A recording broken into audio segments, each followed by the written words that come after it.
Welcome back to the Matter of Facts podcast on the Prepper Broadcasting Network. We talk prepping, guns, and politics every week on iTunes, Stitcher, and Spotify. Go check out our content at mwfpodcast.com on Facebook or Instagram. You can support us via Patreon or by checking out our affiliate partners. I'm your host, Phil Rabalais. Andrew and Nick are on the other side of the mic, and here's your show. Welcome back to the Matter of Facts podcast. I am once again coming to you to announce that Andrew is not with us. He has joined the Botswanan Defense Force, a country so tiny and obscure I didn't think it had a defense force. But Nick, my other co-host, Googled it, and apparently they do, which I'm not sure if that makes the pretty quality one. I'm not sure yet if that makes the joke funnier or less funny. I think it adds something to it. It does. I think it's excellent. So I guess that that means the next week is back on me to come up with an excuse for Andrew not being here, and it must be something embarrassing. Yes, ideally. Outstanding. Raggle Fraggle is in the chat. Apparently, he's been there since 5 p.m. So let's do these things out of order, and then we'll get back to the admin work. So if you're listening or watching this streaming live, there's an explanation for what's going on. So I have had a change in my work schedule that is going to make our usual 5 p.m. Central Time recording time almost impossible to reliably hit. And rather than roll the dice and press Nick into service, having to tell jokes and do a stand-up routine to wait for me, we opted to back it up till after dinner instead of before dinner. Yep. And this comes with one other unfortunate change. So this podcast streams on YouTube, Facebook, and Rumble. It rebroadcasts on the Prepper Broadcasting Network, and it has always been an audio podcast. So it's on all of your favorite podcast apps like Podomatic and Spotify and iTunes and yada, yada, yada. We've been releasing consistently on Friday morning forever, like literally for like almost 9 years now. And that's going to have to change. So the audio podcast, if that's how you like to listen to this, anywhere but PBN, because PBN is going to continue to be on Monday, but everywhere else, this is going to start releasing Saturday morning. Because if we're going to record this late in the evening, quite frankly, I need to be able to record, stop, drop, and roll, and then get to bed at a reasonable hour so I can get to work the next morning, because I wake up at 4 a.m. Yeah, 4:30 here. Yeah. So, just one of those things where sometimes this editing job is pretty quick and simple. And sometimes, frankly, it's hell on earth and it takes me 2.5, 3 hours. It just depends on how things work out. And in the interest of not making it hell on earth at midnight, I'm going to make this a Friday afternoon job where I edit this and get it posted for Saturday morning. So for the patrons, y'all gave me your approval. And I thank you for that. And this is my moment to plug the patrons. Mm-hmm. All of you sociopaths chip in a couple of bucks a month, and it helps defray the cost so that I don't have to make this a line item in the Rabalais family budget. And I'm very appreciative of that. And because of that, I asked the patrons who were all in the Signal chat together, do y'all care? And they said no. And so everybody that's not a patron, they pay the bills. They get the last word. Sorry. That's just the way it works. Well, I think we get the last word. They get a vote. Yeah. Let me do the admin work, and then we'll loop back around to that. So I've already said thank you to the patrons. There's links to merch down in the show description. If you want to support the show, get a shirt or a koozie, you should check that out. And Cypress Survivalist is still the thing that we're doing down here in Southeast Louisiana to promote the preparedness culture. We have some things that are in the works. I've got a board meeting tomorrow that we're going to hopefully hammer down a list of action items, and then I'll be able to bring some cool stuff out in the near future about that. But going back to this idea that we have the last word, y'all have to understand that my perspective on this podcast for years has always been I do it because the audience shows up. If the audience stops showing up, it's not fun anymore, and I don't want to do this anymore. I certainly don't do it for money. I certainly don't do it for a paycheck. And contrary to popular belief, micro internet celebrity is not really a thing. I don't walk around town and people are like, hey, that's the dude. No one knows who I am. And I like that to a degree. Yeah, I get that, man. But, long-winded way of saying that, like, I do this for the audience, I do this for the patrons, and that's why I went to the patrons and genuinely asked, like, if the show coming out on Saturday was gonna cause a heartburn, I'll suck it up and keep making it come out on Friday no matter what it takes. It'll hurt, it'll suck, but I would do it because I do it because the audience and the patrons asked me to. It's not my I understand that, but you gotta take care of yourself, and you gotta accommodate your work schedule and your life schedule. And man, if that meant you being up till midnight doing editing work, I don't think anybody would blame you. I mean, I've stayed up much later doing much less fun things. So, I'm sure, but you're not doing it once a week, every week for the foreseeable future. There's a difference. There's a difference between sucking up something a couple of times and doing it every Thursday night from now until whenever. Ever. Yeah. All I'm gonna say is that if the patrons would have like put their foot down on my neck, I would have done it. Oh, I know you would have, and I would have harassed you for doing it. But they said Saturday was cool, and I am appreciative of that because it means that I can get some sleep. Sleep is good. For all of you that are on the other side of 40, I'm going to tell you that, when we're young, we have this mentality like, I don't need sleep. I just need coffee. I could stay up. I can like survive on 3 hours of sleep forever. I can party all night, drag my butt and work the next morning. And let me tell you something, when you get just to this side of 40, a switch flips and things start changing. And I don't know quite why, but I do know that, I tell my wife frequently, I can do everything now that I could 10 years ago, but it hurts a lot worse the next day. Like I can still jack up her Jeep, rip all the brakes off of it, do a whole brake job. I can do all that. I've still got my, my hands and my physical ability, and I've still got all my strength. But boy, I'm gonna tell you, the next day I got up out of bed and I was limping around the house. Like my back was not happy with me. And I was like, ooh, maybe getting to that point where paying somebody to do it may not be like, the worst thing on earth. I mean, I'd be humiliated as a man, but still. Hey, you know what, man? We all got to suck it up sometimes, right? Yeah. Raggle fraggle. Let me tell you something. It is not the age. It is the mileage. Some of 100%. Some of us have led very, very interesting lives, and our bodies are now telling us all about it.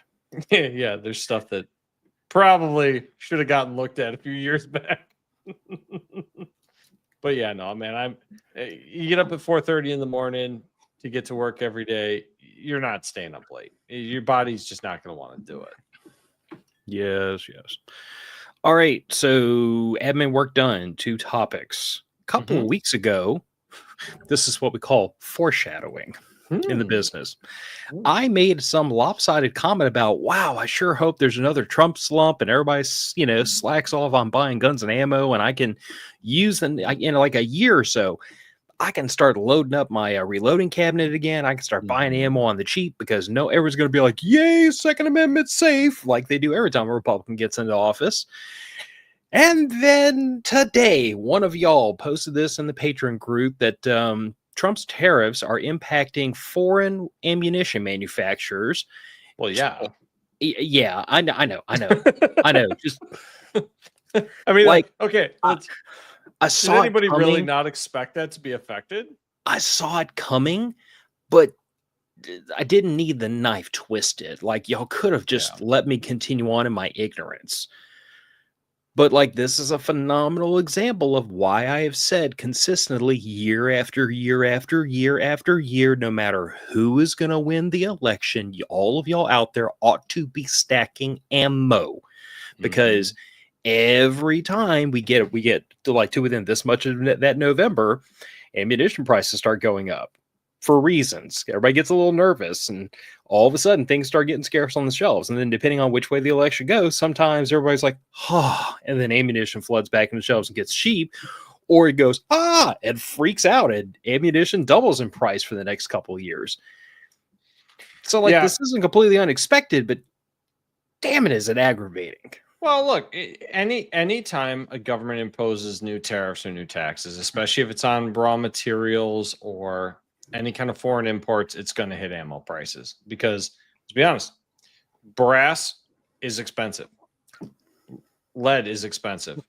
The chemicals that go into primers are expensive. Congrats. And you've now added a premium on top of that. So I have to address this. Raggle Fraggle said he just saw primers for $45 a brick, though. You better go buy a couple of those right now.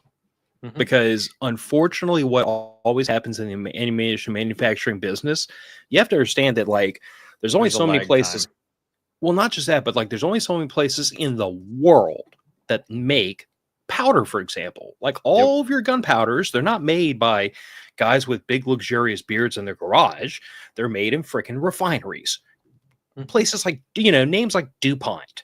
Yep. They large chemical refineries, ideally located very far from cities. Yes. But my point is that there's only so many places in the world they make powder. They make a huge run of powder, and then they do a turnaround and they make another huge run of a different kind of powder with slightly different characteristics. That is why shortages on your personal pet powder can last sometimes for half a year, because congrats, you happen to hit the tail end of that batch. I haven't found my personal pet pistol powder in 7 years. I bought so much off of a dead guy that I have not had to buy powder in 10 years. Yeah. Now, don't get it twisted.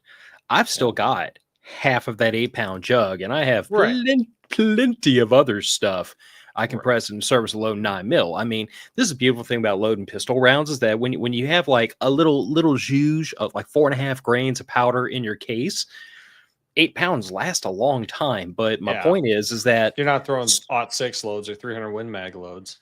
Yeah, and that's also. But this is the reason why recently, not just the cost of primers, the difficulty finding the powders I want. I've gotten to the point where it is with the cost and the time investment, and the time investment is becoming more of an issue now, because when I first started down the reloading road, when I first started down the preparedness road, I was really heavy in on firearms. And since then, I have like really obviously I've diversified myself. That's the primary topic, but I've stuck my nose in all these different little facets of preparedness. And as a result of that, my time is split in a bunch of different directions now. I don't have hours upon hours to sit in the garage and just load 9mm. It serves me no purpose. I'd rather go buy 1,000 rounds of it at, a penny a round more than what it would cost me to reload it and save the time. Like I was telling somebody recently, at this point, I would reload ammo if it was something I couldn't buy. Like I have a couple of pet loads. Can't buy them. Can't buy them anywhere for any amount of money. I have to make them myself. I have a couple that they're published load data, but no one makes these cartridge and bullet combinations. Like I've got a 90 grain Hornady XTP 9mm. I see your brow. Why? Nick, do you know what happens when you take a 90 grain Hornady XTP hollow point and you zap it down the barrel at 1,450 feet a second?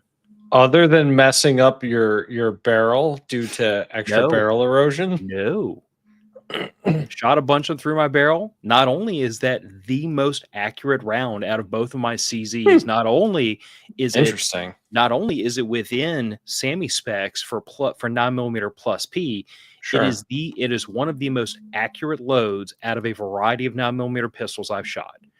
Yes, it is a very, very light. It's a very light bullet, and it's a very short, stubby bullet. I mean, it's literally as tall as it is wide. As it is. Oh yeah. It would have to be. But 1,450 feet a second.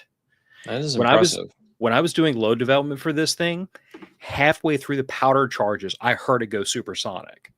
And I kept pushing and pushing and pushing and pushing. And you might as well. Well, and you might have had different experience than I have, but my experience with load development is usually that when you get to as you go up in the in your charge weight, you normally hit a point where like your accuracy, your group shrinks. You reach your most accurate point, and then to push past that, it starts widening out again, right? It depends on the cartridge and the weapons platform. On rifles, I have noticed that a little bit. Once you get too fast with a rifle bullet for your twist rate, it becomes a problem. Not so much an issue with handgun rounds, though, right? I've never really pushed super high velocities with my handguns. Okay. Most of the time I go with heavier projectiles rather than lighter. So what I will tell you is that this round, the groups got tighter and tighter and tighter and tighter all the way to a max charge. Interesting. And then the max charge was 1,440 some feet per second over the chronograph. It's a weird round. It's a 380 ACP bullet. That's what I was thinking it would be. But I found low data for it in 9 mil, and I love that little thing. It fits down the barrel if it fits, it ships. But yeah. But here's the thing. I can't buy it anywhere. Nobody makes it. Well, of course they don't, because it's a 380 ACP round. I mean, in reality, it is. And for the same reason, nobody makes the 308, the match grade 308 round that I have. It's tuned exactly to my barrel that will group in, that'll make 4 rounds touch at 100 yards. Yeah, it's nobody makes my 300 Win Mag. Yeah. So at this stage, I'm in the mode of, if I can't buy it off the store shelves, I will make it. Sure. But if I can buy it off the store shelves, like if I just want 1,000 rounds of 5.56 go plinking with, I have to start asking myself, I have to start doing a cost benefit analysis about.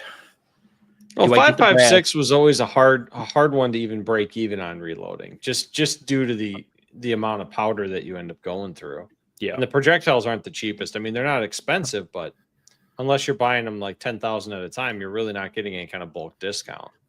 Yeah, and at that point, to make the financial numbers on something like bulk 5.56 work, you have to either not count your time as having any value, which for most of it does, or you have to go get a progressive press. And the minute you get that, you're talking about tripling the cost of your reloading press. Plus, you're talking about going through hundreds or thousands of dollars in components.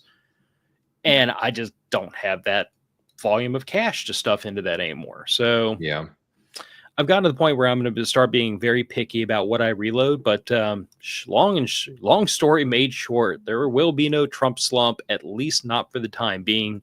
Not for the ammo market, anyway. No, not for the ammo market. And guns, we'll see. If ammo gets too expensive, guns might get cheaper. Hard to say. Hard to say, but we ain't going to see a Trump slump like I was hoping for.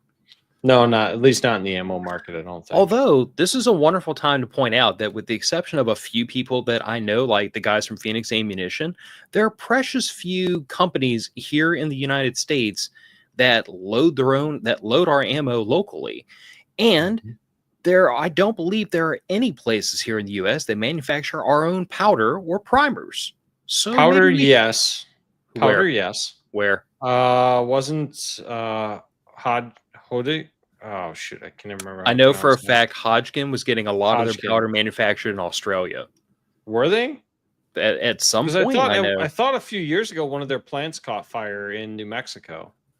Okay, I'd have to do some looking into. I know at one point a lot of their powder was coming from overseas. Well, maybe I'm wrong. It's been a long time since I've looked into it.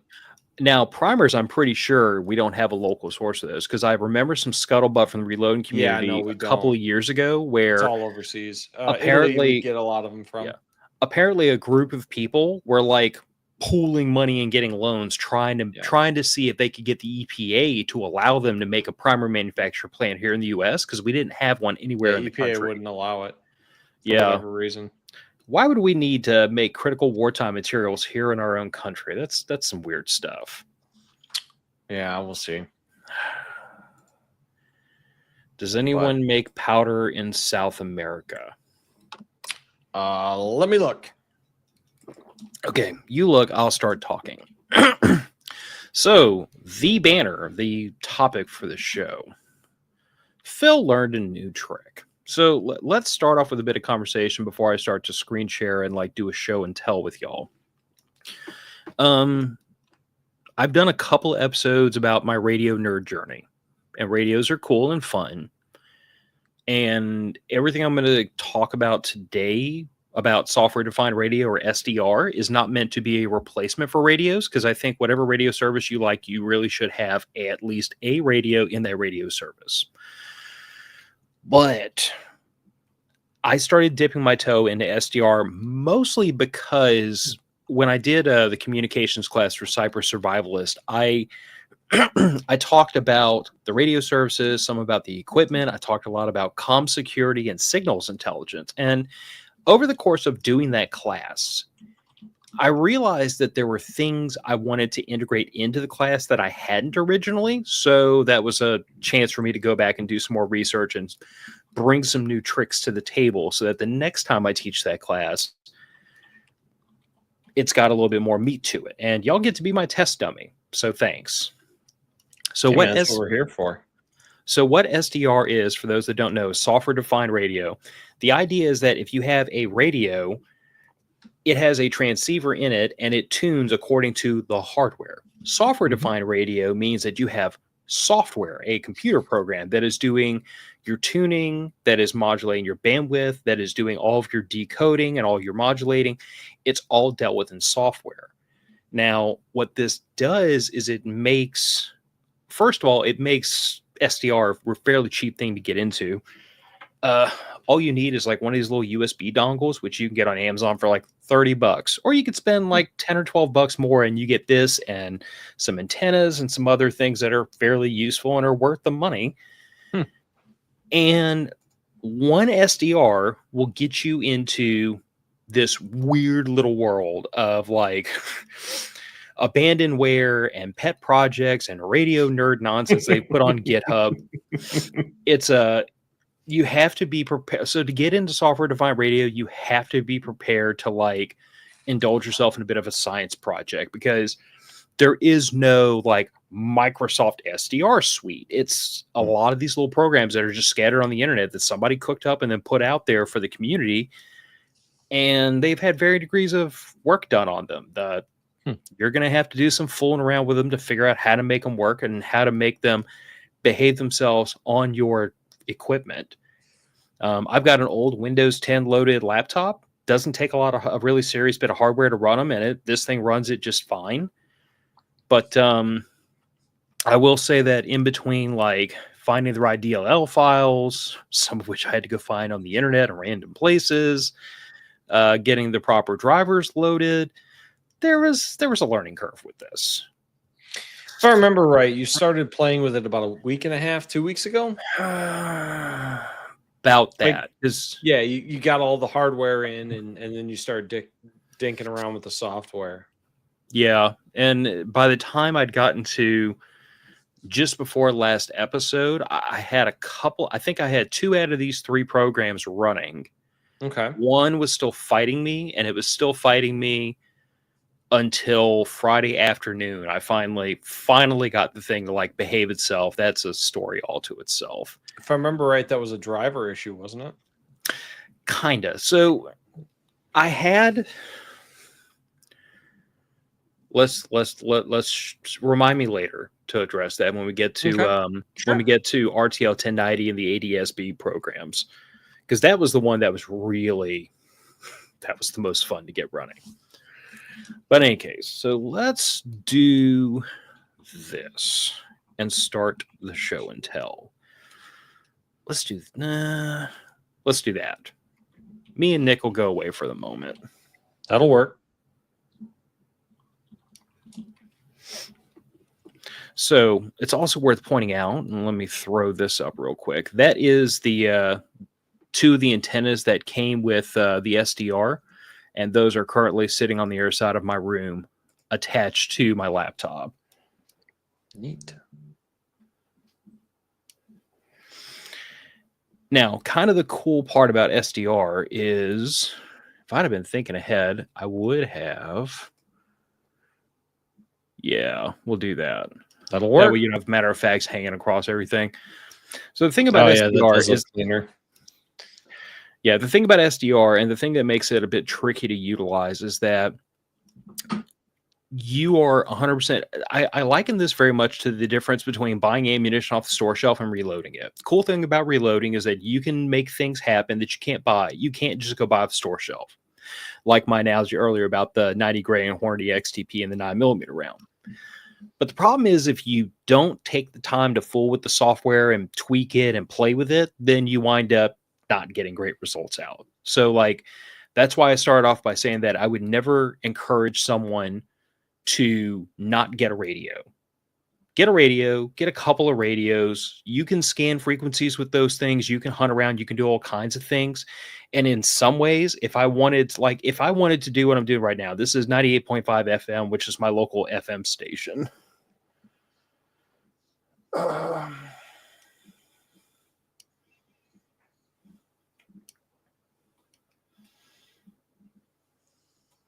Bear with me. I'm just looking for a stronger one.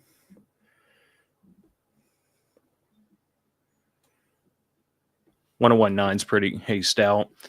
Mm-hmm. So the reason y'all aren't hearing this, by the way, is because I have that laptop muted so that y'all don't hear horrible echoing. Because we tried to do this and have system audio before the show started, but there was too many things going on, and the echo was horrible. The echo was horrifying, and I had already sipped too much of this whiskey to try to figure out too many ways around it. But anyway, I suppose if we had a video recording of it, you could do that then. But yeah, but I didn't want to do that just in case there was like somebody in the chat that had a question. I want to be able to do this more on the fly. Exactly. But the thing of it is that right now, for this one use case, I want to listen to the local FM station. You could do this on AM FM radio, probably faster than you can get this program stood up. You literally just get the radio, spin the dial till you find a station, done deal. You can do that on most of these GMR's radios, by the way. Most of them have an FM mode. So you can just listen to your local FM stations. Like, those things are not difficult. What SDR does, what intrigued me, was the ability to do things you can't do with a standard radio.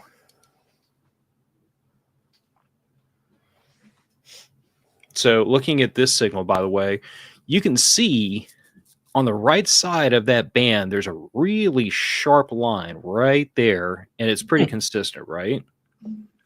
Yeah. My suspicion is that without digging into it, and I don't have a digital decoding software on here yet, my suspicion is that's probably an HD radio station. Oh, okay. Because so really narrow, high amplitude. Yeah, and you can see. Oh yeah. Over here, you got the same thing. You've got this normal waterfall, and then you have this one really sharp peak right in the middle of it. My suspicion is that's probably a digital signal just by looking at it.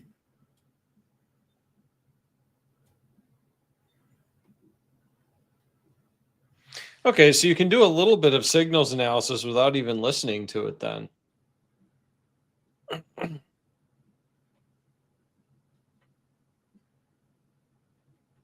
Bear with me, I goofed something up.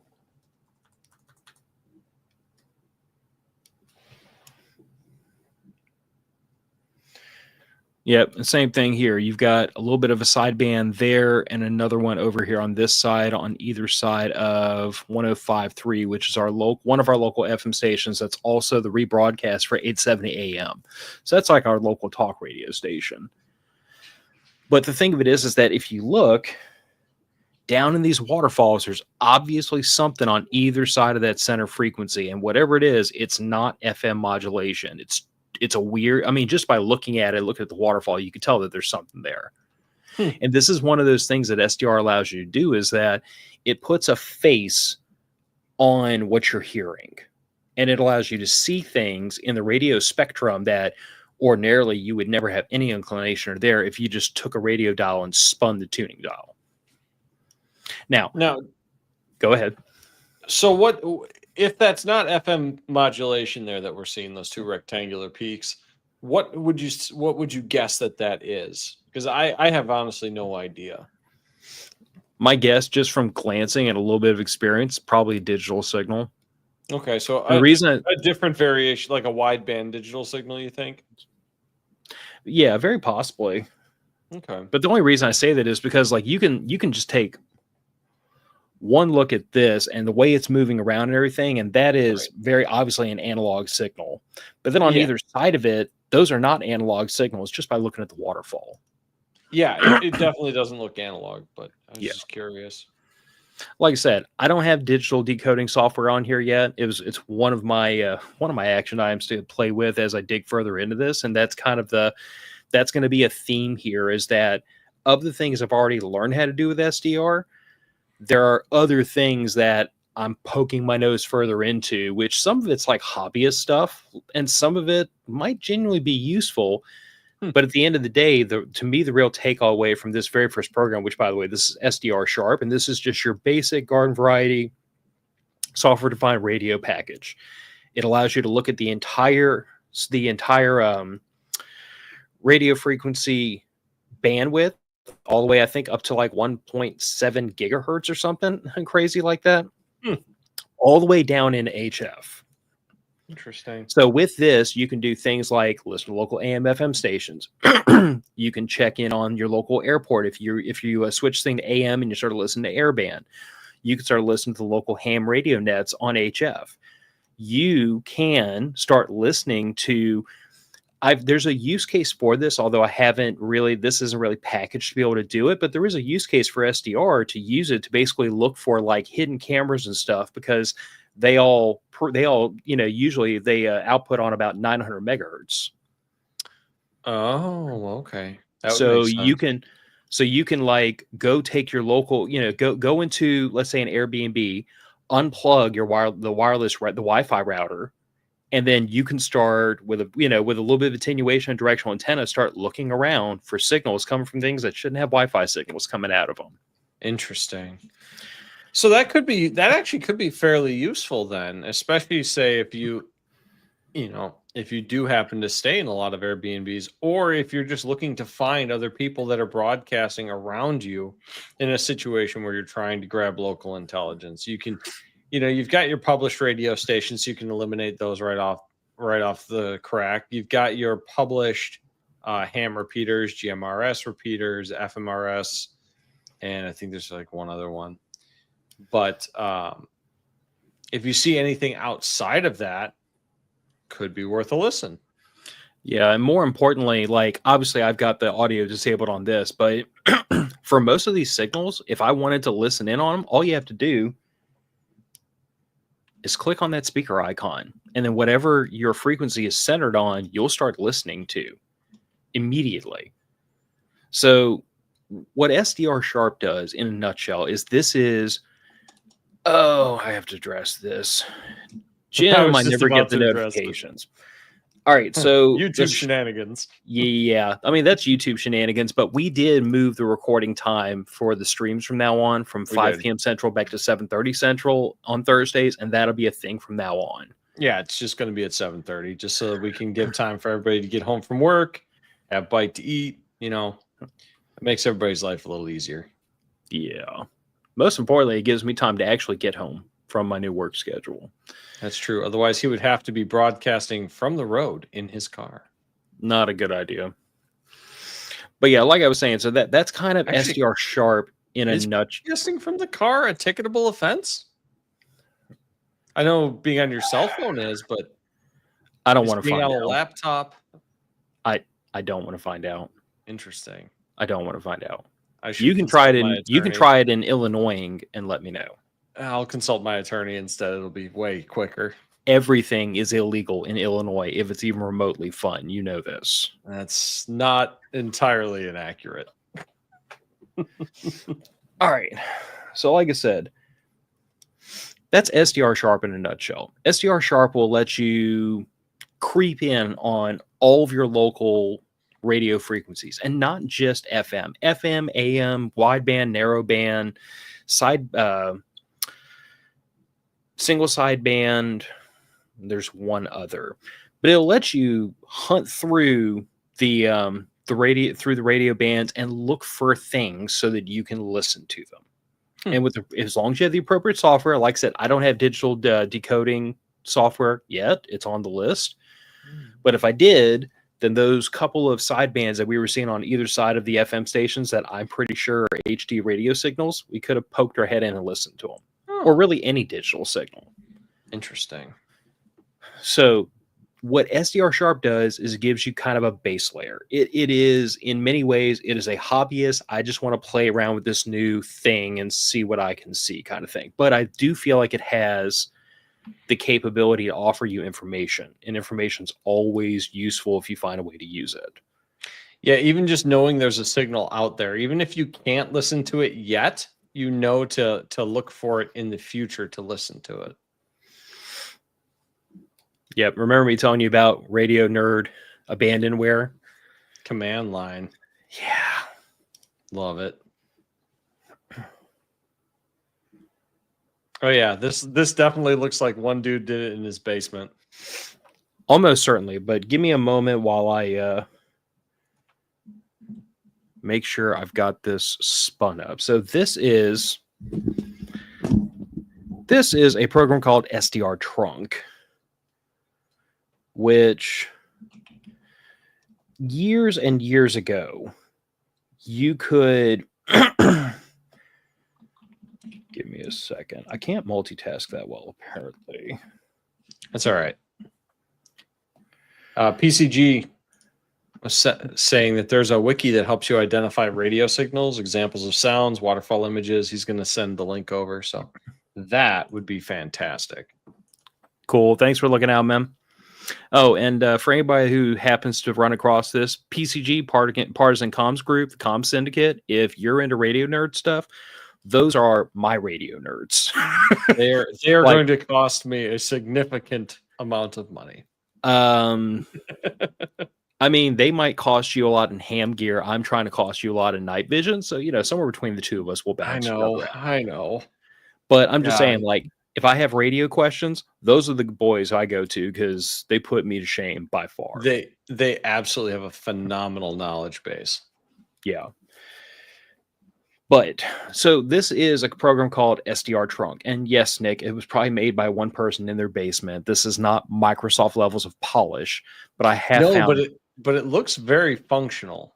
Yeah. So let's start with the explanation of what this is while the audience goes, ooh, ah. So a long, long time ago, Barney Fife and his buddies would talk on an analog radio, pretty much like the rest of us still do. Like you would call dispatch and they would have a radio and they talk to you on your radio on one frequency and everything was nice and simple to listen in on. And then insert rambling about police state and weaponization of the police and, police budgets expanding gratuitously and the number of cops growing infinitesimally. Anyway, back to the topic. Basically, there's so many law enforcement officers, so many first responders that are all trying to talk to each other all the time that the available bandwidth for public service radio is no longer enough to cover the number of talk groups they need. Hasn't been for a long time. So the way to think about this is if, let's say, Nick, you and I want to talk to each other and my wife and I want to talk to each other, but I don't want the three of us on one channel because I don't want to discuss certain things with you that I would discuss with my wife, so on and so forth. I don't want her knowing about the money I'm going to spend on gun stuff, and I don't want you knowing about what she's going to wear to bed. Those kinds of things. So I would have two talk groups. And in the old days, the analog days, that would mean two different radio frequencies. I'd get on channel 1 to talk to you, channel 2 to talk to her. But now I would need a channel for you, a channel for her, a channel for my daughter, a channel for your wife, a channel for all, one channel each for like 15 other people. And we just ran out of channels. So this is where trunked radio systems come in. This is what this thing is you're looking at over here. That makes sense. The way a trunked radio system works is that there is one, in reality, there's a couple, there's like one primary and multiple alternate control channels. And that channel sends out a digital signal to every radio that is on that trunked radio system. And it says, Phil, Nick, y'all are in talk group A. Switch to channel 1 to talk to each other. Okay. And then we talk, and then when we're done, it releases that channel back into the queue. And then if I try to call my wife, I key up, and I'm keying up on, say, talk group B for me and my wife. The control channel tells me and my wife and your radio, by the way, hey, if you're in talk group B, go to channel 1 because channel 1's clear. Right. So you have one channel on a digital signal that's telling all the radios on that net, if you're in this talk group, you need to be on this channel to hear this conversation. And in doing so, you can have 20, 30, 40 talk groups on only 4 or 5 channels. That makes sense because because eventually you're going to hit the bandwidth limitation of that, but it's going to happen a lot slower. Yeah. Well, and the thing of it is that with this, we have the capability of expanding a set number of channels to handle dozens, if not hundreds, of talk groups. Right. And that's what this is on this side. So over here on the other screen, you can see that yellow channel that says control. For the moment that channel is keyed up on that frequency, of course it goes to idle as soon as I look at it. Come on, somebody say something. There it goes. 717, 16, 875, I think it was. So that's your primary control channel. And it is and as the rest of those signals come in and say call, that is somebody who's trying to call their talk group. So the control channel tells everybody on that talk group, switch to this channel, and then the conversation happens. If during the time that is happening, another talk group comes in, then the control channel will say, okay, y'all are having this conversation on channel 1, channel 2 goes to this talk group. And it just cycles through them. So this is frequency hopping, but not in the way the military does it. The military does frequency hopping to make it difficult to hear the conversation because they jump a channel every so many tenths of a second, right? Yeah, up or down. Yeah, this is frequency hopping to expand a set number of channels to handle multiple other purposes. So if you had, let's say, if you had a digital radio and you just put it on one of these frequencies and just sat there and listened, you would eventually hear a conversation. Sure, yeah. You just wouldn't necessarily hear every conversation happening in that net. Yeah. Now, here's the frustrating part. You're probably seeing a pink label pop up every now and then that says encrypted. Yeah. So, in addition to trunked radio systems, a lot of law enforcement agencies have started encrypting their transmissions. And unfortunately, my local law enforcement community has encrypted their transmissions. So even with SDR trunk, I can't hear what they're saying. I can't listen to dispatch. I can't listen to the local sheriff's department. Oddly enough, the state police are not encrypted. Don't ask me why. That's a little confusing to me, but that's probably a budgetary thing with how large of an outfit they are. Because it requires all new radios, I do believe, to go to encrypted radio traffic. I believe so. But the one thing that stood out to me, and the reason I still think this has utility, and I'll just say that if you're curious about the trunk radio systems in your area, radioreference.com has some amazing databases that can show you, are there trunk radio systems in your area? What talk groups are and are not encrypted? So you can figure out, is the juice worth the squeeze? If memory serves me, if you look through the talk groups, there's a field and it'll say D if it's a digital signal, and DE if it's digital encrypted. If it's encrypted, not only can you not listen to it, but it's illegal to try to. So, just color inside the lines or don't tell me about it. I have feelings about public servants encrypting their radio traffic. Oh, you dirty libertarian, you. That sounds like something I would say. Well, I just feel like if the police are doing their jobs correctly, they should not need to encrypt their radio traffic from us. I don't disagree with that sentiment, but I will say this much. If there's an organization out there actively targeting police and doing violence to them through their radio traffic, that sounds like an illegal act that should be policed. As opposed to just listening because you're a nerd? Yeah. I mean, look, if somebody is out there actively trying to harm police officers, that is an illegal act in and of itself. It doesn't matter that they're doing it via radio. Yeah. Now, the thing I was going to point out was that even though my local dispatch and LEOs are all encrypted, there's a number of organizations that are not. Fire departments around here are not encrypted. And it's really useful to be able to listen to them if you want to know why the hell you're hearing sirens running around all over the place. Yeah. The state police are not encrypted. Every organization has a set number of interoperability channels where, like, if the state police and the sheriff's department had to coordinate on something, they would all get on a shared interop channel. And those are usually not encrypted. None of those are encrypted. And I was thinking to myself, like, how could that be useful? And the truth of the matter is that if there's anything going on that's big enough to get the sheriffs, NOPD, St. Tammany Parish, and like the local cops all screaming at each other, it's probably something I'd like to know about. And that those channels are not encrypted.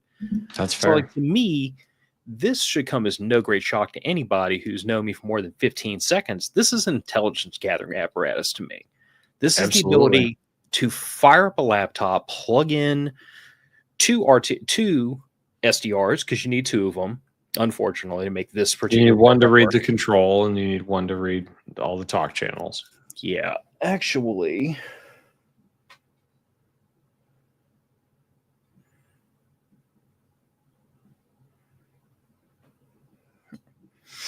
Yep, if you sit there and look at that screen right there, it's telling you what the two SDRs are doing right now. Interesting. It's flipping back and forth. And I was under the mistaken impression that like one SDR was just a control channel and one SDR was just the talk channel. But looking at this for a while, it switches back and forth. It's running them back. It's running the two of them in parallel. Which doesn't matter to anybody who's not a massive nerd. But the point remains is that you have to have two, which means you also need two antennas. But you need all that so that you can listen to the control channel and the talk channels. And in practice, when you're listening to this, you'll have a couple of minutes of just dead air where nobody's talking. And the next thing you know, it just starts firing. Interesting.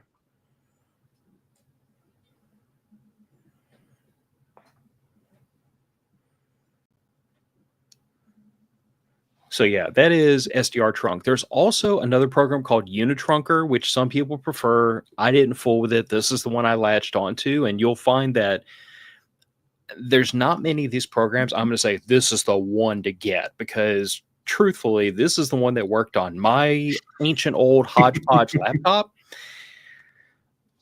Jesus Christ. Well, crap, start over. I was chatting with Phil's wife and missed the start. Stuart. I literally warned y'all in the Patreon chat 5 minutes out. He voted for this. He did. He did vote in favor of 7:30 p.m. because it'd be easier for him to watch. He voted for this, and he was still late. That's all right. He likes to give us some sass. That's really what it is. Joe, technically, it is radio computer stuff. Yes, Joe. This is both radio and computer stuff. So, the worst of both worlds. Yeah, if you think radios are witchcraft and you think computers were made by the devil, you might just want to like walk away now. But on the other hand, I think it's pretty cool, and y'all know how I am about like signals intelligence. Like every opportunity to learn stuff around you, every opportunity to learn about learn information about the world around you is like a happy meal as far as I'm concerned. Yes, Joe. Witchcraft, sorcery. This is like teaching a druid necromancy. Yes, if you like that analogy. Okay, so last but not least, now this bears a conversation. Go for it.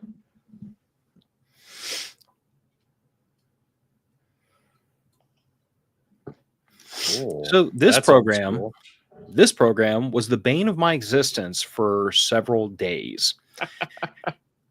This is a program called RTL 1090. Now, 1090 because all of your aircraft transponder signals broadcast on 1090 megahertz, 1090. And this program does one thing and one thing only. It listens to exactly that frequency, and it reports all of those messages that are being beamed down to these antennas in my room by local aircraft that are flying within the area. 4 of them at the moment. Interesting.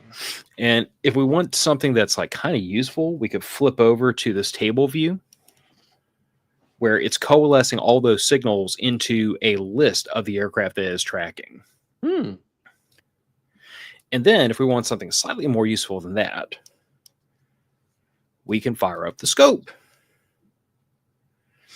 which I currently have set to roughly my home as the home location. That makes sense. And those little blips are aircraft flying around my house. Interesting. Aircrafts with active transponders. Yes, which now here's the thing about that. Most aircraft above a certain size already have a transponder, and according to what I was hearing just recently, apparently there was a rule put in place by the FAA last year that is mandating transponders in all private aircraft. Commercial aircraft were already required to have them. Sure. I wonder if they're going to do that with drones as well. That I don't know. I mean, because they've already started to put some pretty stringent rules in places with the drone flying, just because of people doing tomfoolery.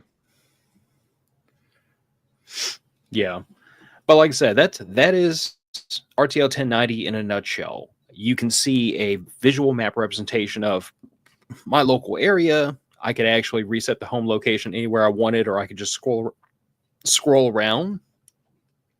But what you're seeing there is the aircraft that it is saying are there based on the ADS-B or the transponder signals that antenna is picking up above me. And based on testing, it looks like I've got about a 40-50 mile range with an antenna. That's actually pretty impressive. Yeah, well, I mean, that's an antenna here in the house. If I was outside, probably get a little bit better. Or if I had an antenna of like 40 or 50 feet of mast height, right, even better. Yeah, that'd be a significant improvement in your reception. But here's the thing. That's only moderately useful because you can't even hardly read that. I mean, I can put my nose against the screen and still can't read that, and the map doesn't get a lot bigger than that.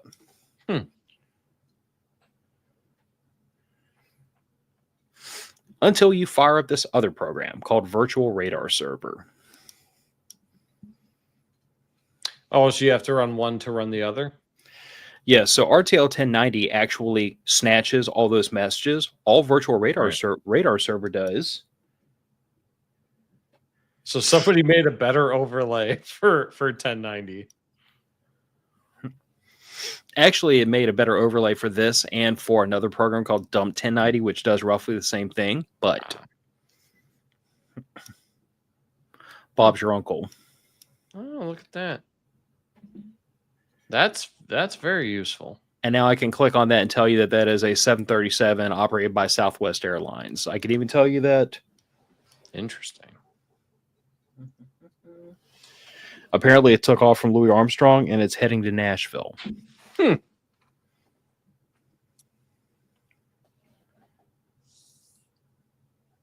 Interesting. I'm not sure what my use case would be for that, but if you have everything else already rigged up to do this, adding on, I mean, I know you had a problem with this one, Phil, and I believe we discussed it being drivers. What actually ended up being the problem that stopped this from working? Okay, so the problem, the issue, the difficulty was, remember how I started off by saying that most of these programs were built by radio nerds as passion projects, so they're not really like Microsoft levels of perfection and polish? This one in particular, the downloader did not include the downloader, which is a batch file, by the way. And by the way, if loading sketchy software onto your main computer gives you the heebie-jeebies, you should not play with any of this stuff because all of this software comes from sketchy places. That's why it's put on. That's why it's on a laptop with no PII or financial data.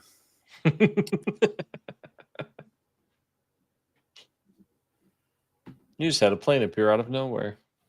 Actually, so what happened was, you see where that bird is relative to my location, that blue dot right there?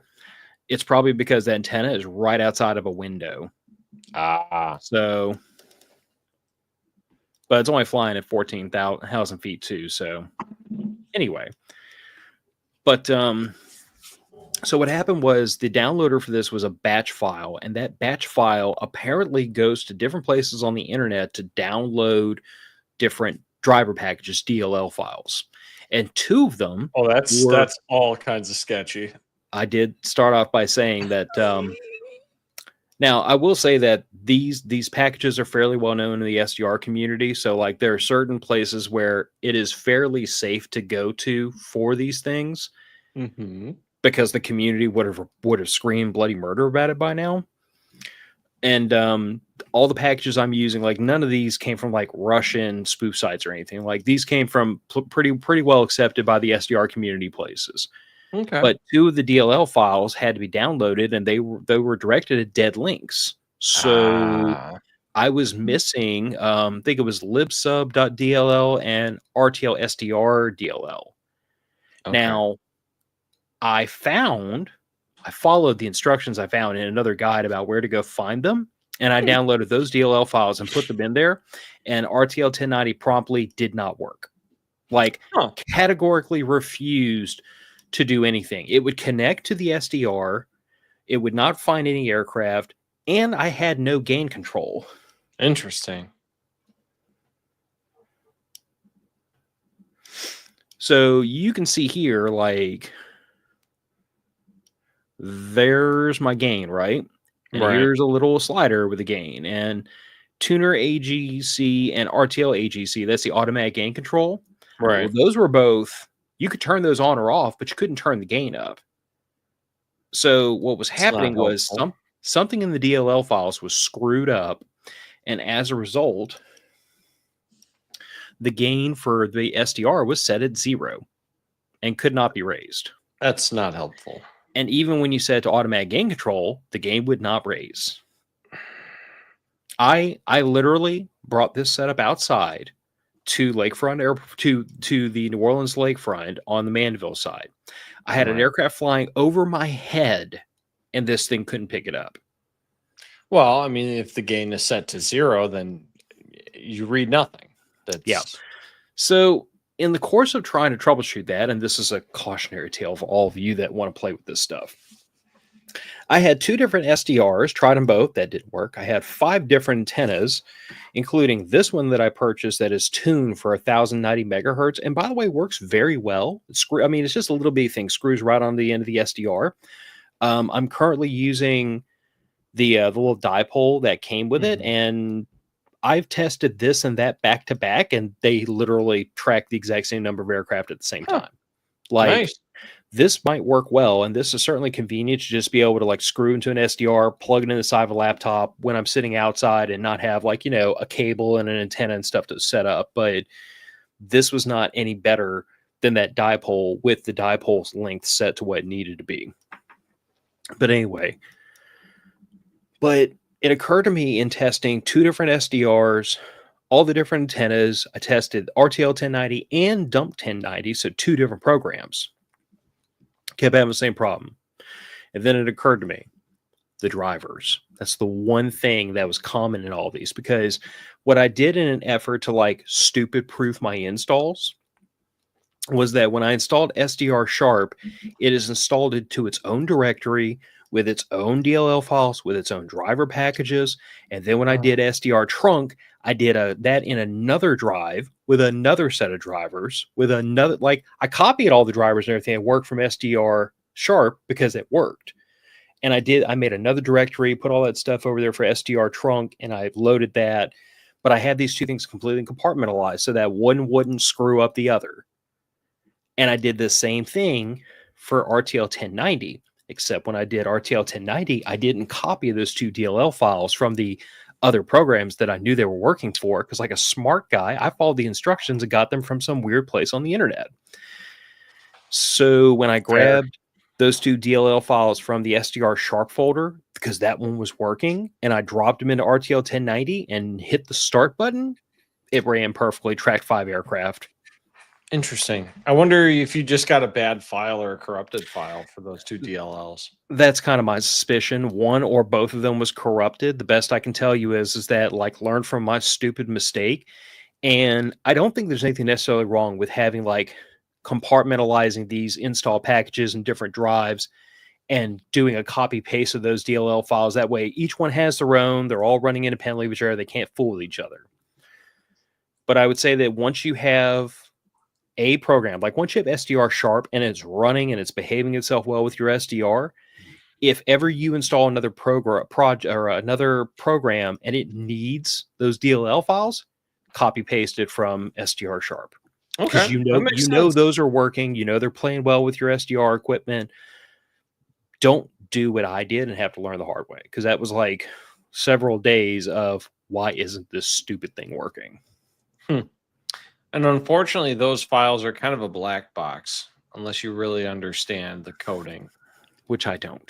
I am not a computer coder. I am, like, you have to bear in mind that like a lot of my skill set, which is I guess part personality and part like, work, is I'm very good at poking and prodding the black box until it does what I want it to do. Sure. Like I do a lot of application testing for work, and I'm not a developer, which sometimes is a help because I don't understand what's behind the curtain. I don't know what Oz looks like, but I know that if I push that's this, ideal for somebody who's doing testing, because if you have somebody that understands how it works, they can guess their way through it easier. and for me, what I do is I know that if I push this button, this happens. And if I pull this lever, this happens. And if I turn this dial, this happens. And through enough cataloging of the inputs, outputs, I figure out how the black box works, even though I don't understand how it works. I understand you how may to not understand the gears inside the box, but you understand how to get what you need out of it. Precisely. Yeah. So this is kind of like the last thing that I fool with was RTL 1090 and virtual radar server. It's been pointed out. A couple of you pointed out to me like, hey, I've got FlightAware or AirNav. They do the exact same thing. And I'm like, kinda. So understand that when you go to FlightAware, either on the website or on your app or whatever, you are looking at this. You're looking at a networked group of these little ADSB receivers all around the country, and what FlightAware does is aggregate all the data. Interesting. So what I have here is FlightAware without FlightAware. This is what's in my local area that I'm receiving through this antenna and this hardware and this software right now in real time flying above my head. So if the internet's out, and by the way, the other thing I did was I started, I put a plug into this that allows me to cache, excuse me, it allows me to cache the map tiles. Oh, okay. So I don't necessarily have to have the internet to look at this in a local area. And also, RTL 1090 has the scope feature, which gives you kind of a really stripped down version of this where you can at least see your aircraft position over a map overlay. And that is also independent of the internet. Well, that's nice. Well, like I said, I was wondering about that. I mean, that is kind of like one thing. This is literally taking all these map tiles from Google Map. So you can cache those so you don't have to have an internet connection. But even if, go ahead. What is the file size to cache your local area? Is it negligible, like on a modern hard drive?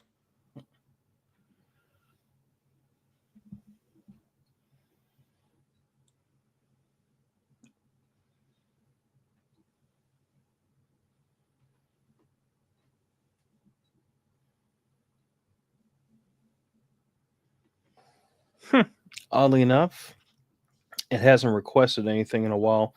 I would have to go back and take a look. Yeah, no worries. I was just curious. I'm guessing it's probably fairly small because it looks like a lo-fi map. I can tell you map tile. I can tell you honestly, bud, this is not a really high performance laptop. It is older than hell, and it has Windows 10 on it because that was an upgrade from Windows 7. I'm wondering if you couldn't make yourself a Pi box, like a Raspberry Pi box, self-contained system, running this all through Linux, and then have yourself a little Go box. So let me go ahead and like take that down, take this down. I think we're done playing with SDR. I think so.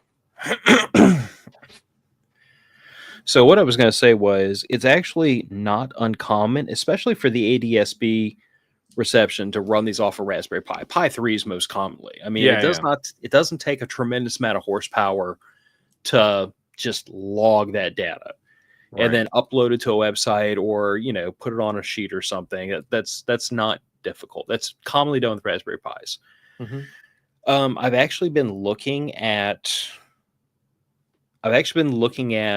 so in the name of full disclosure, like I have only played around with Raspberry Pis to the degree that like Stuart built me a data logger to read electrical signals so I could do some testing on some of my stuff with it with the man pack. Nice. And even he had to build that thing for me and walk me through it. I know nothing about Raspberry Pis, but in the course of messing around with SDRs, I've kind of developed a bit of an interest in them because it's a very common thing apparently for people to run SDRs off of like a Pi 3, and it looks like the Pi 4 probably have a bit more horsepower to do it. And I've been looking at the fact that like they make some fairly reasonably sized little touch screens that'll connect directly to a Pi 4. So I'm kind of toying with the idea of like how would it work in practice to put one of these small 7-inch touch screens on a Pi 4, shove an SDR RTL onto the back of it, load some software that I know is available for the Pi's operating systems. And I have a Pi 4 that's running a 3D printer server. I was running 2 3D printers off of it for a very long time. Well, what I'm thinking is make a small 7-inch touch screen, basically something that'll do SDR sharp, and it'll run ADSB signals in a small self-contained package off of a USB battery. I would imagine, well, because you can, let's see, the Pi 4s can power those small travel hard drives as well. So space wouldn't be an issue because you could put a 1 terabyte SSD on that. Wouldn't even need it. Based on these file sizes, dude, most of these file sizes are 3 and 4 megabytes. They're tiny. Okay. Well, I was just thinking for like the map tiles and stuff like that. So if you wanted to cache like the continental US on there, it's going to be a couple of gig, probably maybe 10. Tops. Honestly, even for that, I would probably forego the use of a virtual radar server and just use the scope feature built into RTL 1090. I mean, it takes no internet connection. It would literally just be I'm really thinking about like from the perspective of like if I built something that was literally just a handheld SDR scanner, what's the way to get the most functionality in the most lightweight package? Probably, actually, you could probably do a headless Pi and just integrate that with your cell phone and use your cell phone as the sign-in screen. That's another possibility. Bear in mind that I have iPhones and I don't know how they play with those. Or if I would have to go get an Android. Can iPhones use a web browser? Yes. Then you should be fine. Can iPhones do Bluetooth connectivity? Yes. Then you probably can do it. Because I know I can log into my Pi 4 with over a browser on my Android phone. And it's any browser you can log into it. Granted, you have to be on the same Wi-Fi, but if you have a Wi-Fi enabled Raspberry Pi, you should be able to, or a Bluetooth enabled Raspberry Pi, you should be able to connect to that. It'd probably be just a matter of software at that point. Yeah. But I mean, I suppose the only downside to those 7-inch touchscreens is they're fairly power hungry for what they are. So if you're doing like a man-pack style system, you're just going to have to take into account the greater power draw of that touchscreen. Yeah. And again, it's something that I've only begun to look at. The big thing I'm looking at right now before I start messing around with a Raspberry Pi is what can I do to push what I already have here? So I think the next thing to tuck my head into is going to be some of the digital decoding software that's out there so that some of those digital signals that I'm seeing in the SDR Sharp Heart program, I'll actually be able to listen to them and figure out what in the world they are. In that bandwidth in the FM band, they're almost certainly, HD radio signals, just judging by where they are. HD radio signals. I'm wondering if those sidebands aren't band name, song name signals tagging along with the FM, because I know at one point my local radio station started doing that, and you could see on your car's display what song it was. Although it is worth pointing out that, so one of the things I'm looking at doing is actually pulling down digitized images from the NOAA weather satellites. That's one of the things on my to-do list. It's a reach item from where I'm at now. And in the course of learning about that, looking at the waterfall and everything, those NOAA satellites are broadcasting an audible carrier tone with digital data overlaid on it. So when you lock onto it, you can hear an audible repeating carrier tone. And then there's the digital data being vocalized in addition to that. And when you've run that through the appropriate program, it can decode that and turn it into an image. So what you're saying is that that digital signal that we were seeing in the waterfall might be like channel information. It could be both. It could be. It could very easily be. I mean, if it's digital, it could be digital music and the station information, or it could even be the song and artist information for all I know.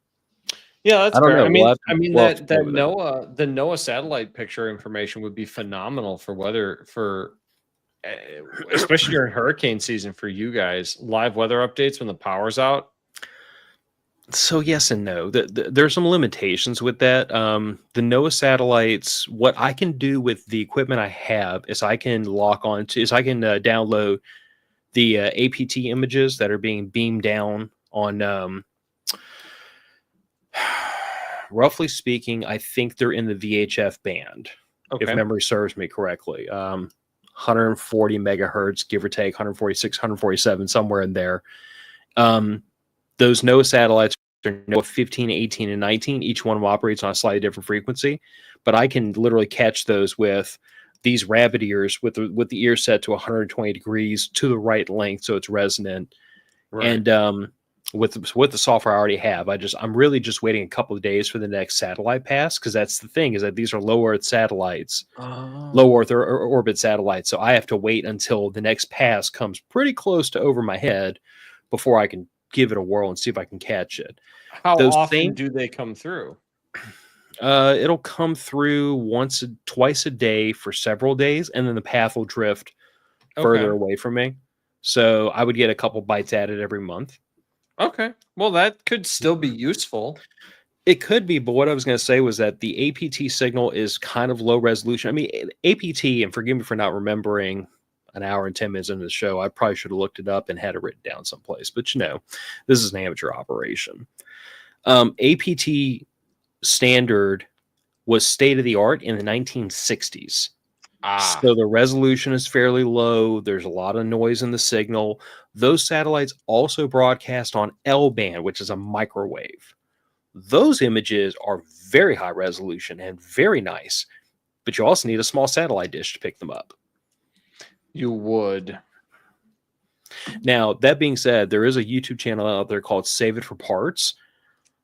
I want to be this dude's friend, even though he lives in Minnesota. He is a nerd, and I mean nerd in the most friendly, heartwarming way possible. He's a gigantic nerd that makes me look like a stoner surfer dude. Oh dear. But cool dude, does a lot of SDR projects, a lot of satellite based projects, and he's fooled around a lot with this stuff. I mean, being able to listen to digital radio signals and being able to download the APT images, may try my hand at trying to listen to the ISS just for fun. I mean, yeah, why not? Those are a couple of things I have left on my plate to play around with SDR. But for me, the big thing I wanted to do was I wanted to get SDR trunk running, which I have. And at this point, I have the entire LWIN, the entire Louisiana state trunk system is sitting in this laptop at this point. Hey, that works, man. Yeah. And I was able to get the ADSB software running with RTL 1090. So, like the thing of it is that it's not, I guess it's not super common knowledge, but like FlightAware and AirNav, you can submit a request to those websites to not display your aircraft information. So like, wasn't there something about some artist recently that was getting tracked and stalked? Yes. So you are required as an aircraft operator to run your transponder, but you can send a request to AirNav and FlightAware and tell them, I don't want you showing it on your website, and they have to comply with that. Okay. This thing doesn't give a damn.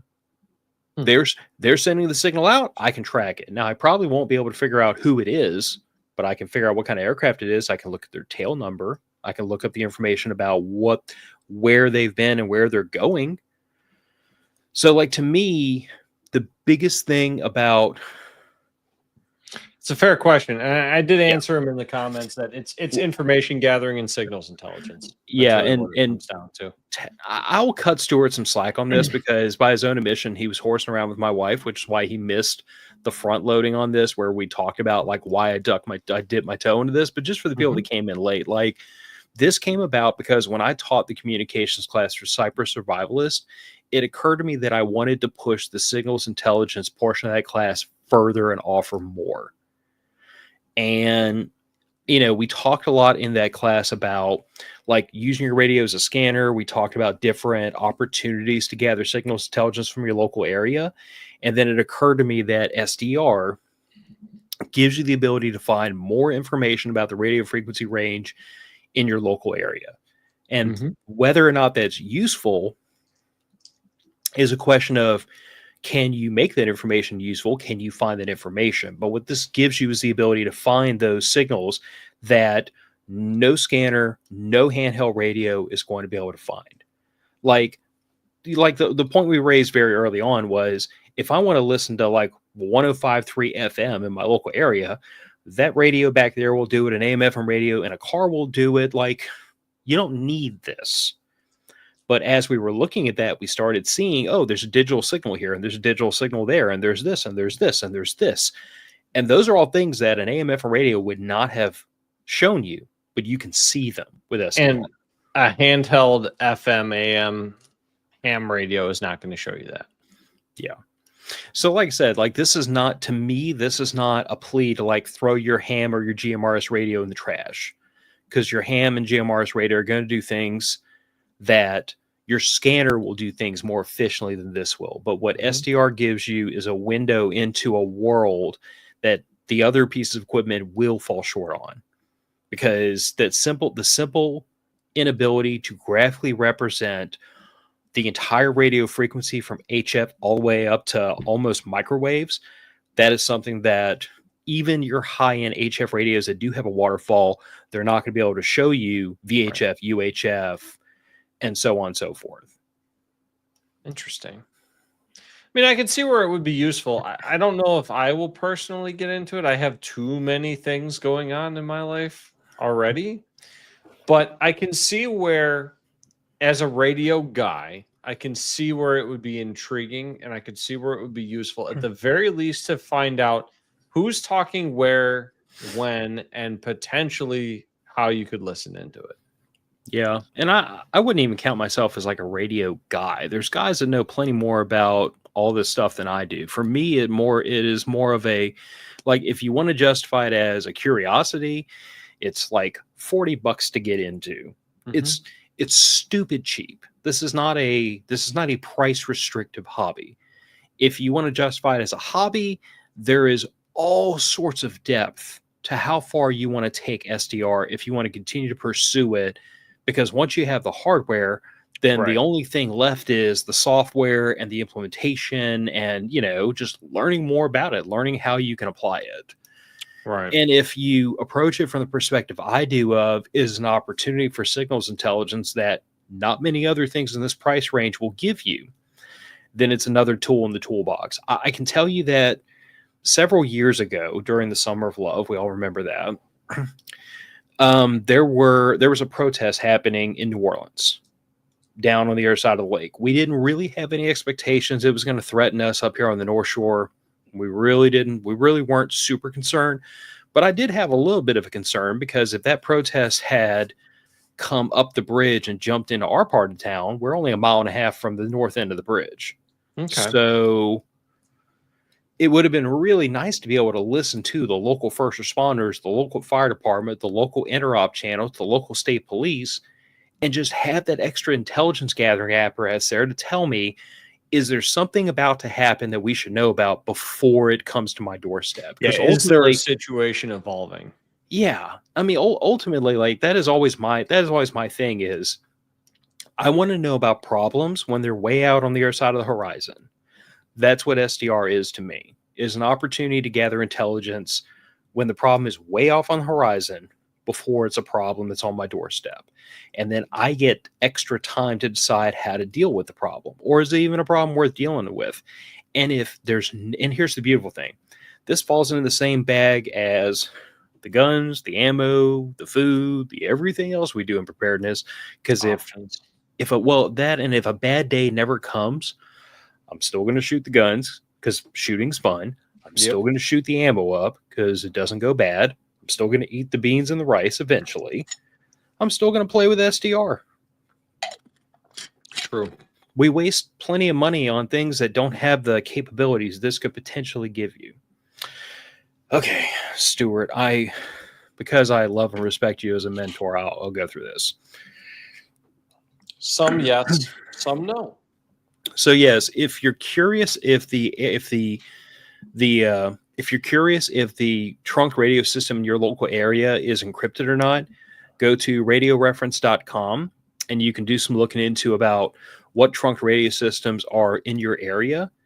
And you can find out if they are encrypted. In my case, so there are certain talk groups that are encrypted and there's a lot that aren't. So like, even though the one I would have loved to have listened to would have been like St. Tammany Parish Sheriff Dispatch, because that's my area. That I would have loved to have known who was getting the popo called on them. Put it that way. That channel was locked down. Can't listen to it. But what I can listen to is a lot of the fire and EMS channels. I can listen to all the interop channels. I can listen to the state police. Come to find out, there are apparently interop channels specifically for the Army National Guard and the Air National Guard, if they have to coordinate with local law enforcement. So like I was telling Nick at the beginning of the show, to me, those interop channels being unencrypted means that if we have a serious situation happening and we do have all these agencies talking back and forth those interop channels, it'll all be wide open and I'll be able to listen to all of it.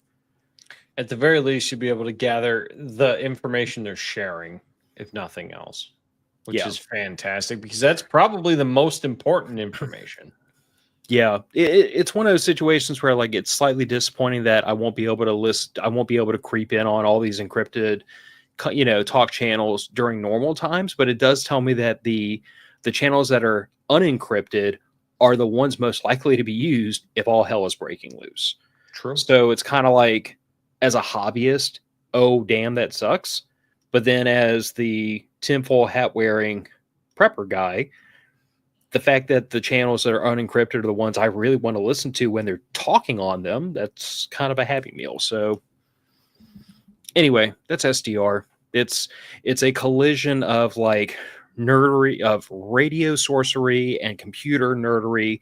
It is a miasma of abandonware, pet projects dreamt up in somebody's basement, sketchy websites, GitHub. It's a thing. I will make a point when I post this to the when I post this on the audio podcast, I will make a point of like including the link to it. I will just say that if you are curious about it, the best place I will send you to start would be RTL SDR. It's a blog. It has links to the particular hardware that I purchased. It has links to a lot of the other things I fooled around with, like SDR Trunk and RTL 1090. Like, there's a ton of information there, and it's a good place to start. It's a good place to get a good base layer of information about what are the capabilities of SDR. And all I can say is that I wouldn't encourage you to go to any of these websites with the computer that has all your passwords saved on, because some of them are a little bit sketchy. And you probably want to load it on a laptop that you wouldn't mind baptizing if suddenly it starts speaking Chinese. But so far, it's proven to be a really interesting bit of nerdery for me to get into. And like, I see it as an opportunity from where I'm at now, I see an intelligence gathering apparatus to go and like download the APT images from NOAA and listen to the ISS. I'm just a nerd. That's gravy. Yeah. That's just gravy on top. I'm a nerd, and why wouldn't I? Well, it helps you learn your tools. Yes. I will say that part of what I personally have had to get in here, and it's something I didn't show, is that on the desktop of that laptop is two cheat sheets. One of them has the NOAA frequencies, or not the NOAA frequencies, but the NOAA satellite frequencies, because each satellite's on a different frequency. And the other one is the approximate antenna links I have to dial that dipole or that monopole into for different frequency ranges, because the dipole has like extendable leads, and the monopole was obviously telescoping. So like, depending on what you're trying to listen to, you got to go over there and fool around with things. Oh, absolutely. You got the right antenna length for the right frequency. What I did for tonight was I set it to about 700 megahertz, so it would work the best for SDR Trunk. And I just had to leave it because it's like all the way across the room. I had to leave it there for RTL 1090, and I knew it'd be pretty close, which turns out it wasn't bad. No, it seemed very usable, at least for the local area. I mean, I was able to, like I was telling Nick before the show started, I was tracking 10 or 12 aircraft yesterday afternoon. Nice. Yeah. So before we wrap it up, any questions, any burning desires, lingering wonderings? I think that it's definitely something that I probably will not use. I don't blame but you. I can see where it could be very useful. I would just have to have more time in the day to dedicate to learning it. I mean, you know, shelve all your 40K stuff for a couple of days. You find the time. Hey, I'm currently not working on any 40K stuff. I'm working on a steady rest for that lathe right now. What? Yeah, I'm working on a steady rest for that lathe so that I can thread a barrel for a friend of mine. So we'll get to that. That seems like a worthwhile cause. Yeah. All right. Well, I don't want to belabor the show too much. We're like an hour and 25 minutes and to listen to me talk about the nerdiest BS. Oh, it's definitely Earth. Interesting, though. It looks really cool. It looks like it'd be a lot of fun to play with, but dude, I have so many things going on. Yeah, it's one of those things where I encourage anyone that's remotely interested to like just try it out. I mean, like, except for like $45 off of Amazon, you get one of these things sent to me with the antennas, and then you just have to like, you know, squint your eyes shut and turn your head to the side while you push the enter key and hope you're not downloading every computer virus known to man onto your laptop. But mine's still working and hasn't let the magic smoke out, so it must be okay. That's fair. As long as either that, smoke inside. Either that, or the laptop is so ancient the computer viruses don't know what to do in there. They're like, why are there cobwebs? Or the viruses are so ancient, the operating system that they were written for no longer exists. I mean, one of these install packages had an option for Windows XP. So that actually is a legitimate possibility. Yeah. Yeah. It's an interesting word. Well, we'll go ahead and roll this out. I will just say that if anybody out there in listener land, if y'all decide to stick your toe into this and you get stuck, just, you know, reach out through the podcast, through Instagram. You can go to our contact sheet on mofpodcast.com and in the subject line, Phil, please help. And I'll point you in the right direction as best I can. I'm not a genius at this. I just figured it out the hard way through multiple repetitions and beating my face against a wall. So I might be able to help you figure it out too, but just, you know, patience and whiskey and perseverance. Patience and whiskey. Mostly whiskey. A little bit of perseverance, a lot of perseverance, a little bit of patience. There you go. All right. Well, Matter of Fact's podcast going out the door until next week. Thanks again to the patrons for giving us the green light to back up the recording time and the release date for the audio podcast. You are going to allow this man to get into bed at a half decent hour. Yep. And I will get this edited and chopped up, and it'll go out Saturday morning. And if you're listening to this anywhere except the audio podcast, it'll start coming out Saturday morning. If you're listening to this on the audio podcast, wondering why it's a day late, that's why. Blame my work, not me. Talk to you later, guys. Bye. Good night.